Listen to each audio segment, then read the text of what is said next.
네, 윤석열 국민의힘 대선 후보의 부인 김건희 씨의 이른바 7시간 통화 녹음 내용이 대선 전국의 큰 이슈로 부상을 하고 있습니다. 후보들 간의 지지율도 요동치는 가운데 단일화 이슈 역시 계속 큰 변수로 떠오르고 있는데요. 대선을 앞둔 선거 캠프 분위기 관계자 두 분 모시고 자세히 얘기 들어보도록 하겠습니다. 박진영 민주당 선대위 총괄특보단 상임부단장, 윤기찬 국민의힘 선대본부 대변인 나오셨습니다. 안녕하십니까? 어서 오십시오. 어제 방금 이 이슈 때문에 하루 종일 시끄러웠습니다. 국민의힘에서는 MBC 항의 방문을 했었고 법원의 결정까지 어제 나왔었는데요. 이 내용을 먼저 짚어보도록 하겠습니다. 먼저 영상 보시고 대담 시작하겠습니다.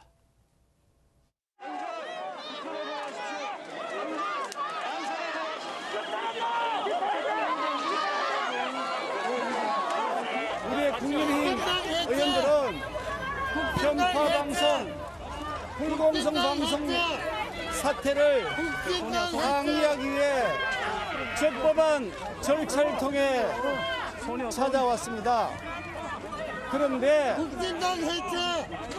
법을 무시하고 폭력을 행사하면서 길을 가로막는 사람들이 숱하게 모여 있습니다.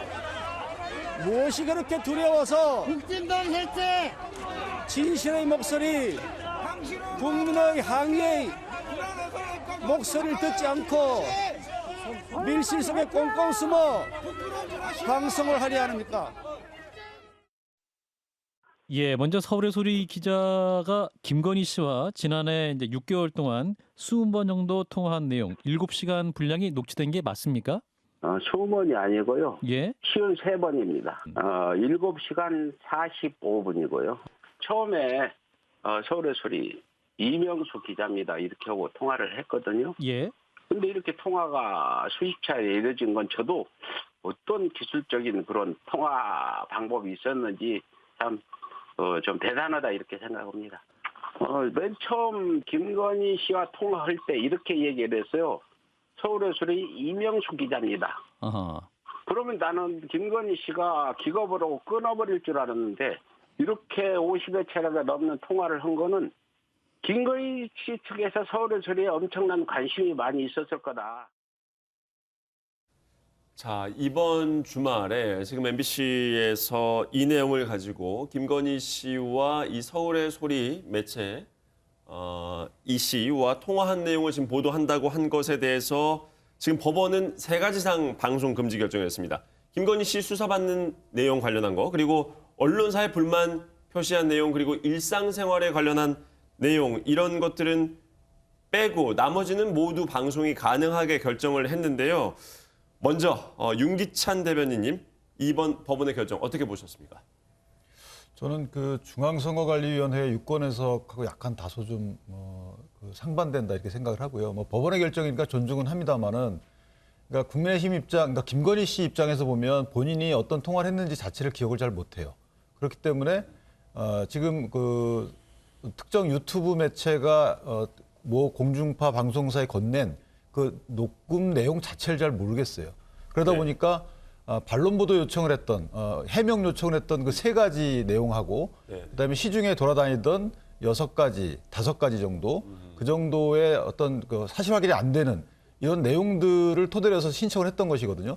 따라서 어느 정도 모 방송사가 갖고 있는지 모르겠고, 이 부분에 대해서 사실은 취득 과정이 좀 문제가 있잖아요. 그러니까 형법상 형사적 처벌 대상은 아니지만 사실은 민사적으로 불법행위 맞습니다. 사전 고지하지 않고 몰래 녹음한 것은 민사상 불법행위가 맞아요. 네. 그리고 취재 기자로서 금방 신분을 밝혔다고 했지만 기자로서 신분을 밝힌 것이지, 그것도 이제 카메라 기자, 사진 기자이거든요. 예. 그러니까 취재 목적차 전화했다는 취지에 이런 설명하지 않고 마치 취재 목적이지 않은 것처럼 그렇게 했단 말이에요. 그러니까 그리고 만약에 취재 목적이었다면 본인이 방송을 해야 되는데 사실은 이제 모 방송사에 이것을 토스했어요. 그리고 긴밀히 중간에 어떤 특정 또 유튜브 채널 갖고 또 연관이 돼 있단 말이죠. 네. 그리고 7개월 정도에 이렇게 쭉 녹음을 했다 그러면 그때그때 다시 방송을 했어야 될 거 아니겠어요? 그런데 이걸 몰아서 특정한 시기에 50일도 안 남은 정도의 이 시기에 이거를 튼다는 것이 과연 공익을 위한 목적이냐 아니면 특정 정파를 위한 목적이냐 다소 좀 이해하기 어려운 결정이라고 좀 봅니다. 법원의 결정이 부당하다 이런. 그러니까 존중은 하지만 사실은 예. 개인적으로는 이해하기 어렵다 이렇게 생각합니다. 네. 예, 박진영 부단장님은 어떤 의견이십니까? 글쎄요, 뭐 법원의 결정이 나왔으니까 뭐 따라야겠죠. 일단은 여야를 떠나서 대선이 사생활이라든가 추문 공방으로 또 흐를 거라는 좀 우려는 저는 뭐 개인적으로 가지고 네. 있습니다. 그럼에도 불구하고 이제 이런 사건들이 우리가 법원의 판결이라든가 언론에서 관심을 갖는 이유가 저는 박근혜 최순실 국정농단 탓이라고 봅니다. 그때 사적 영역이 국정에 개입을 한 거 아닙니까, 그죠? 네. 그런 부분들이 있었기 때문에 이번 사건에 대해서도 우리 국민들이라든가 언론이 알 권리라는 측면에서 접근하고 있는 것이 아닌가, 뭐 이렇게 보여지고요. 그럼에도 불구하고 뭐 사적인 영역이 지속적으로 저는 뭐 이슈가 되지는 않았으면 좋겠다. 뭐 그런 생각이 듭니다. 그리고 또 뭐 하나 좀 꼭 좀 지적했으면 싶은 건요. 국민의힘에서 언론사를 방문하는 건 저는 굉장히 지나쳤다고 봅니다. 네. 늘 느끼는 건데요. 우리 국민의힘이 뭐 과거 뭐 우리 언론 민주화 과정이라든가 이런 상황에서 가해자 측에 해당되는 정권 측에 있었습니다. 네. 그런데 본인들이 이제 불이익을 받는다고 해서 이런 식으로 항의 방문하고 특히 이제 언론과 같은 이 공공기관이지 않습니까? 어떻게 보면은 예. 이렇게 하는 행위는 좀 굉장히 적절치 못하다. 뭐 그런 생각을 가집니다. 언론 탄압이다라는 주장도 사실 이제 민주당에서 나왔었는데 언론 탄압받은 정당이 국민의힘 예. 전속 정권 아닙니까? 국민의힘에서는 뭐 전 정권이잖아요. 억울할 것 같기도 합니다. 왜냐하면 지금 집권 여당이 아니라 야당이기 때문에요. 그리고 사실은 이제 이 문제를 제기한 주체가 사실 공영방송이에요. 뭐 방송사인데 본인들이 취재한 게 아니잖아요. 그것도 만약에 누군가 본인들한테 제보하는 차원의 형식이 아니에요. 이것은 쭉 모아가지고 그때 중간에 또 어떤 유통 경로에 관여했던 분도 계시고 그 관여했던 분 그 매체 자체가 소위 말해 친여 매체라고 평가받는 곳이고 그러니까 본인들이 그것을 취재해서 방송을 한다 그러면 그래도 좀 따져볼 문제인데 다른 데서 취재했던 것을 또는 다른 데서 녹음했던 것을 가져다가 저렇게 튼다라는 거에 문제가 있는 것이고요. 또 하나는 그 해당 방송사 자체 내에 있는 일부 노조에서도 문제 제기를 하고 있단 말이에요. 적절치 않다라고. 그렇기 때문에 이것이 국민의힘만을 탓할 것이 아니고 사실은 이 방송을 왜 하는지에 대해서 기본적인 문제 제기를 해야 되는 것이고요. 또 하나는 아까 제가 말씀드리다 말았는데 그러니까 중앙선관위에서는 이재명 후보의 그 욕설 파문 관련된 영상을 틀지 말라는 거예요. 그것은 진실하고 공공의 이익에 부합하지 않는다.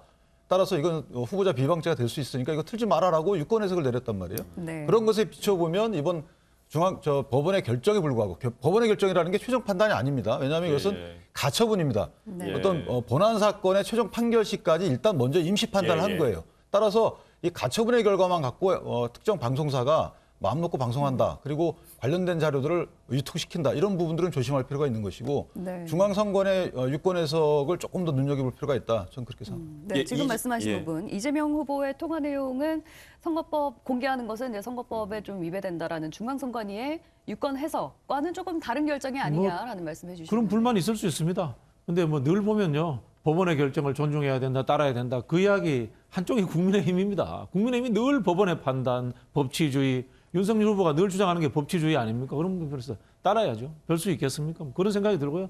저는 언론사 문제에 대해서 절차적 지적이 있을 수 있다고 봅니다. 그러나 우리 그런 표현 쓰지 않습니까? 달을 보라고 했더니 손가락을 본다. 절차적인 어떤 약간의 불편함이 있을지 모르겠지만요. 이 내용이라는 것 자체가 앞에서 말씀드린 것처럼 최순실 박근혜 국정농단을 연상시키는 사적 개입의 영역이 될 수 있다라는 우려가 있기 때문에 저는 그 내용을 국민들이 알아야 된다. 이런 생각입니다. 이재명 후보의 그 통화 내용 공개 건과는 조금 별개라고 뭐 그 부분에 대해서는 저도 뭐 말씀드린 것처럼 법원과 선관위의 판단을 존중하겠습니다. 이 이야기에는 할 말이 없네요. 네. 네. 제가 하나 더 이제 아쉬운 점은 뭐냐면 이번 심리 과정에서 사실은 해당 방송사가 갖고 있는 녹음의 내용 자체가 어떤 것인지에 대해서는 비공개로 일단 재판부께는 알려줬으면 좋았을 텐데 네. 재판부에 지금 피신청인 측에서 그것을 알려줬는지는 알려지지 않았단 말이에요. 네. 그러니까 어떤 것을 갖고 있는지가 공개되지 그러니까 어떻게 보면 알려지지 않은 상태에서 예. 신청인 측인 그 김건희 씨가 제기한 기억이 여러 가지 시중에 도는 이런 그 지라시 예. 여기에 기재된 내용들만 토대로 해서 했기 때문에 어찌 보면 반쪽짜리 신문이었어요. 그래서 이 신문 과정도 조금 아쉬운 부분이 없지 않아 있다 이렇게 생각합니다. 일각에서는요. 오히려 지금 어떤 내용이 공개될지는 다 모르는 상황인데 그냥 해프닝으로 끝날 일을 국민의힘에서 방송금지 가처분 신청까지 하면서 강력하게 대응을 하는 바람에 오히려 이 이슈가 국민적 관심을 더 크게 불러일으켰다라는 지적도 나오거든요. 근데 이것은 그러니까 선거 전략 차원의 문제는 아니라고 봅니다. 네. 왜냐하면 아까 제가 이재명 후보에 대한 말씀을 왜 드렸냐면 이재명 후보의 경우에는 사실은 후보자 본인이에요. 그리고 김건희 씨는 후보자의 배우자입니다. 어쨌든 공적인 인물인 것은 부인할 수 없지만 약간의 차원이 달라요. 그리고 공적 이슈에 대한 서로 간의 얘기가 공개된다는 것은 뭐 어쩔 수 없지만 어떤 내용이 있는지에 대해서는 알아야 될 거 아니겠어요? 그리고 그 내용이 공개됐을 때 만약에 방송에서 공개된 이후에 정정보도 청구하는 그 과정이나 결과에 대한 국민의 이해가 사실은 크게 예. 높지 않단 말이에요. 그러니까 방영하는 순간에 이미 그것은 사실화되는 성향이 있기 때문에 이 부분은 분명히 법적 조치를 통해서 시정할 필요는 있었던 것이고요. 네. 전 그런 측면에서 보면 옆에서 평가하시는 분 입장에서 보면 어떤 내용인지를 정확히 모르고 하시는 말씀이다. 저희도 물론 정확히 모릅니다만은 이미 시중에 도는 여러 가지 지라시 내용을 보더라도 예. 상당히 부적절한 내용들이 좀 있거든요. 그래서 예. 그런 걸로 볼 때는 국민들께 알려지기 이전에 사실은 막는 부분도 불가피한 면이 없지 않아 있다 이렇게 생각합니다. 네, 지금 근데 이제 자꾸 말씀하시니까 제가 한번 말씀을 드려야 될 것 같은데 법원 판결이 사적 부분은 방송하지 말라라고 이야기를 했거든요. 네, 사적 그 이야기 부분과- 뭐냐면은 이 통화하신 내용이 대부분의 선거라든가 선대위 네. 관련되는 거 이런 이야기들을 담고 있다는 이야기입니다. 네. 예. 그럼 이재명 후보에 관련된 이야기는 선거라든가 이런 것들과 전혀 관련이 없는 가정사라는 사적 영역입니다. 그렇기 때문에 이 부분에 대해서는 차이가 있다는 것을 다시 밝히고 싶습니다. 근데 이제 하나 분명한 것은 가정사에 대한 그 해당 욕설의 내용 자체는 지극히 사적입니다. 그러나 네. 가정사가 불거지게 된 배경에 대해서는 이제 공적 영역이에요. 왜 그러냐면 그 당시에 공인이신 분이었어요. 해당 후보자가 공인신분에 뭐 인사권 관련된 문제 등 그러니까 이게 불거지게 된 이유 하나로 거론되고 있단 말이죠. 그렇다면 예. 사실 전반적인 전체 사실관계는 이건 공적 영역이라고 볼 수 있는 것이고 금방 법원에서 했던 얘기처럼 추상적 개념으로 사적 영역은 방송하지 말라. 그러면 피해 신청인 측에서 알겠습니다라고 하지만 해당 영상의 구체적인 내용을 보지 않고 이것이 사적이냐 공적이냐는 누가 판단합니까? 사실은 방송사가 판단할 수밖에 없어요. 따라서 원래 신문 과정에서 그 내용을 다 틀어봤어야 되는 거예요. 너무 많겠지만 네. 빠르게 틀어봐가지고 이것이 공적 영역인지 사적 영역인지 대해서 재판부가 판단을 했어야 되는데 신청인 측에서 그런 자리가 없기 때문에 그런 절차가 거쳐지지 않은 점은 상당히 유감스럽다. 이 통화 주체에 대해서는 어떻게 생각하십니까? 김건희 씨 같은 경우에는 일단 인터넷 매체의 기자라고 밝힌 사람과 통화를 한 부분이고 이재명 후보 같은 경우에는 이제 형수, 그러니까 가족 간의 그 통화 내용을 말을 하는 건데 이 통화 주체의 차이점에 대해서는 법원에서도 지금 통화 주체에 대한 언급은 크게 부각시키지 않고 있어요. 이 네. 해당 부분이 공적 인물이냐, 그리고 진실한 것이냐, 네. 그 다음에 이것이 사회적 이슈, 즉 공공의 이해관계에 관련된 이슈냐. 이게 또 이제 언론의 자유, 표현의 자유로 연결돼. 그런데 이제 사실은 그 부분은 다툼의 여지가 있습니다. 물론 그렇게 볼 시각도 있지만 한편 보면 이분이 7시간 45분에 걸쳐서 뭐 53차례 정도에 걸쳐 통화를 한 것입니다. 네. 그래서 취재 목적이었으면 이것을 그 당시 곧바로 취재 목적으로 사용했어야 되는데 계속 쌓아뒀어요. 시차를 그리고 두고 심지어는 확인되지 않은 밝히지 사실이지만 않았다는 어쨌든 점. 네. 상당히 뭐 계획적인 여러 가지 논의도 했다고 봐요. 유튜브하고. 그렇다면 이것을 통화 상대방 입장에서 보면 이게 취재 목적으로 알아듣는지에 대해서 확인이 안 되는 거예요. 네. 다시 말하면 기자 신분이라고 해서 신분을 밝혔다고 해서 이것이 다 취재 목적이냐. 예를 들면 저같이 변호사 신분인데 변호사입니다라고 했다고 해서 그것이 전부 다 법률 상담이냐. 그렇지는 않은 것이거든요. 예. 분명히 사적 관계가 어느 정도 전제가 된 대화 내용일 수가 있는 거예요. 그렇기 때문에 이것을 신분이 기자라고 해서 분명히 전부 다 취재 목적으로 볼긴 어렵다. 예. 이렇게 생각합니다. 근데 자, 예. 처음 전화 받는 사람한테 사적인 이야기를 한다는 게 사실 더 이상하지 않습니까? 네. 그래서 제가 봤을 때는 이런 것 같아요. 이제 김건희 씨 관련해서 윤핵관 억측도 기사도 나오고 있고 따로 뭐 저기 부군에게 정치적 영향력을 행사하고 있다 이런 소문도 나고 있으니까 우리 국민들이 궁금해하는 거고 기자도 취재했을 거 아닙니까? 예. 그런 내용이라면 대부분이 뭡니까? 캠프와 관련되는 공적인 영역의 일들이 질문을 예. 중심으로 오갔다는 것으로 예. 이렇게 우리가 추측할 수 있는 거거든요. 예. 그렇기 때문에 저는 취재가 이루어지고 이게 공개가 되는 것이 아닌가 그런 생각이 듭니다. 예, 자 네. 어제 그제 이 상황을 저희가 지금까지 정리를 해봤고요. 앞으로 이게 어떤 선거판에 파장을 일으킬지 특히 이제 서울 구정이 얼마 남지 않았어요. 구정 밥상머리에 올라갈 가장 또 뜨거운 주제 중에 하나가 되지 않을까. 정치권에선 이 부분에 이제 관심이 모아지고 있는데 여러 가지 의견들이 있습니다. 이미 김건희 씨와 관련한 여러 가지 그 여론은 지금 지지율에 반영이 돼 있다라는 의견도 있고 이게 또 방송이 나가면 파장이 굉장히 클 것이다라는 의견도 있는데 두 분 생각을 여쭤볼게요. 먼저 윤 대변인님.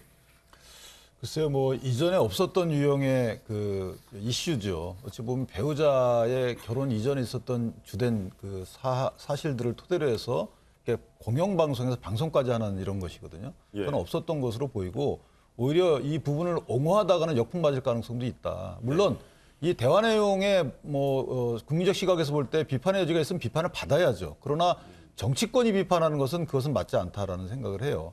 국민이 어떤 생각을 하는지는 물론 투표로 결정이 되는 것이지만 그것을 정치권이 부추긴다라고 하는 것은 사실은 이전의 정치 흐름을 볼 때는 걸맞지 않는 것으로 보고, 또 하나는 이 취재 윤리를 생각하지 않을 수 없어요. 취재 윤리 차원에서라도 보더라도 만약에 이것이 정치권에서 옹호한다 그러면 향후에 이런 취재 형태를 다 우리가 옹호하는 꼴이 되는 거 아니겠어요? 네네. 그래서 취재 윤리를 지키는 취재를 권장하는 차원에서라도 이 부분은 분명히 정치권의 한 목소리를 비판해야 된다. 예. 속마음은 모르겠지만 어쨌든 겉으로다가는 정치권에서 비판하는 논조로 이어져야지 이것을 갖다가 옹호하는 논조로 이어진다는 것은 여러모로 사회에 끼치는 해악이 좀 있을 수 있다 이렇게 생각합니다. 윤 후보의 지지율에는 어떤 영향을 미칠 거라고 보세요? 그래서 예단하기가 어렵죠. 다만 저 개인적인 생각은 이미 상당히 그 해당 내용을 떠나서 그런 정도의 어떤 흐름, 김건희 씨와 관련된 흐름들은 여태까지 쭉 있어왔던 것이기 때문에 또는 어찌 보면 그 기자라고 밝힌 그분이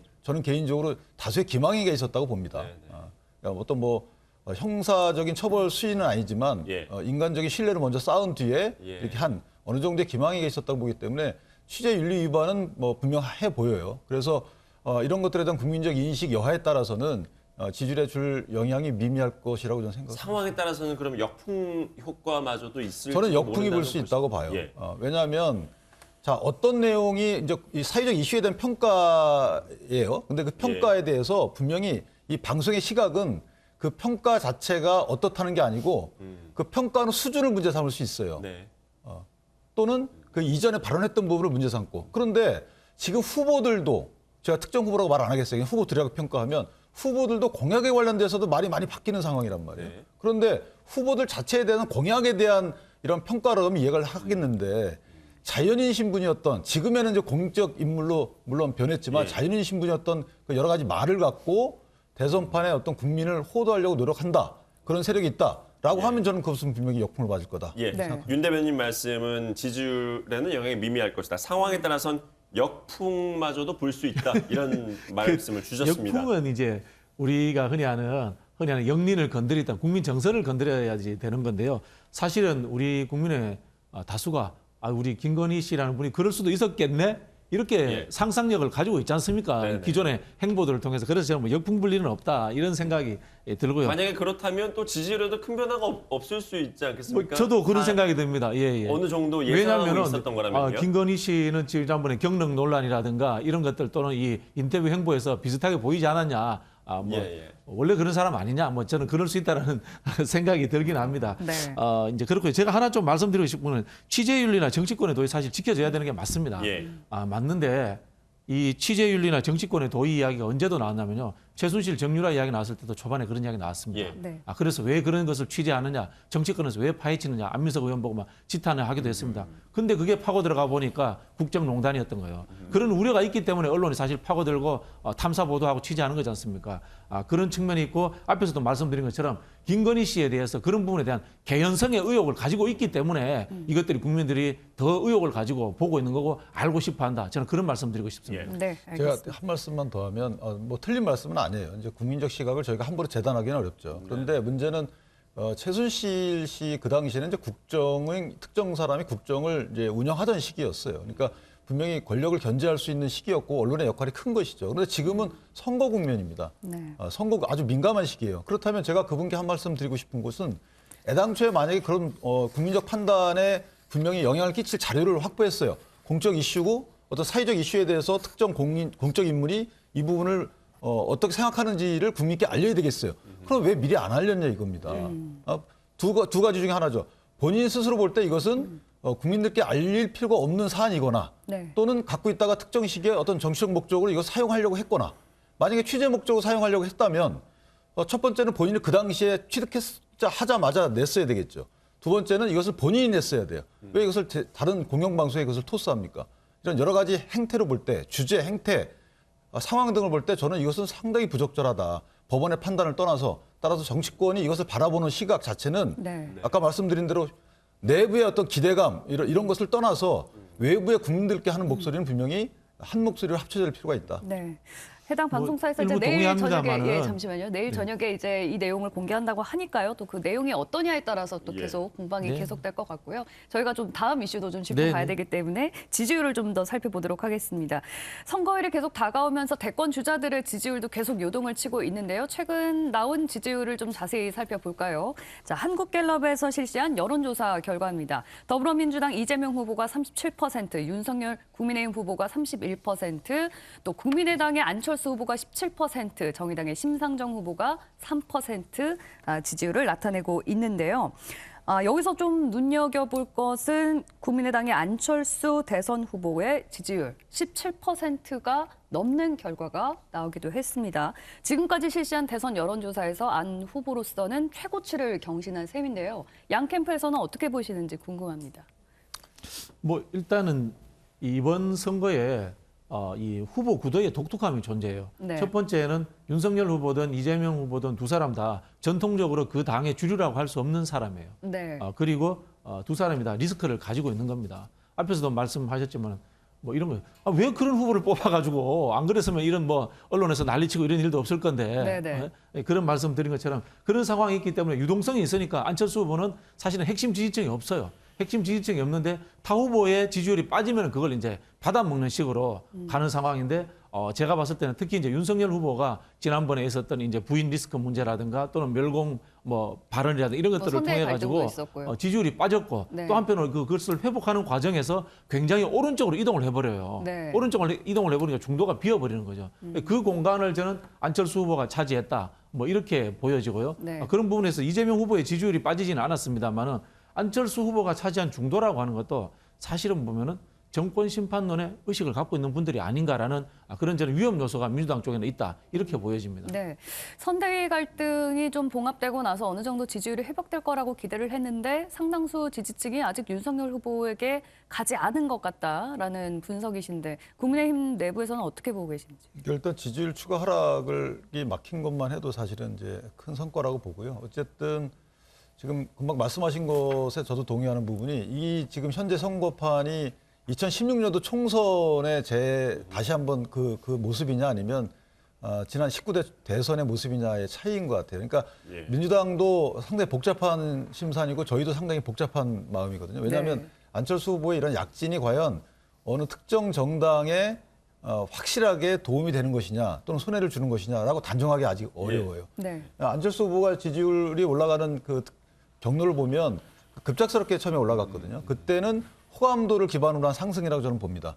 지지율 상승이라기보다는 호감도가 높다는 네. 게 상대적으로 2차 후보의 어떤 그 여지가 있어요. 네. 예를 들면은 당장은 내 후보가 좋은데 지금 후보의 여러 가지 행보가 마음에 안 들어서 잠깐 마음에 갔다가 네. 이런 후보일 수 있는 것이고 네. 또 하나는 지금 현재 양강 후보로는 그 후보에 그 흡수하지 못하는 이런 계층이 잠시 의탁한 분. 네. 그런데 중요한 것은 말씀하신 대로 정권 교체율 범위 내의 지지율이라는 거죠. 따라서 안철수 후보의 독자적인 지지율이 아니라서 이 부분은 조금 더 지켜봐야 될 것 같다.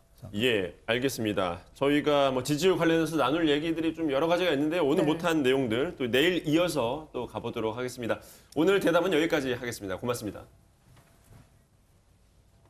네, MBN 뉴스와이드 여기서 마칩니다. 시청해주신 여러분 고맙습니다.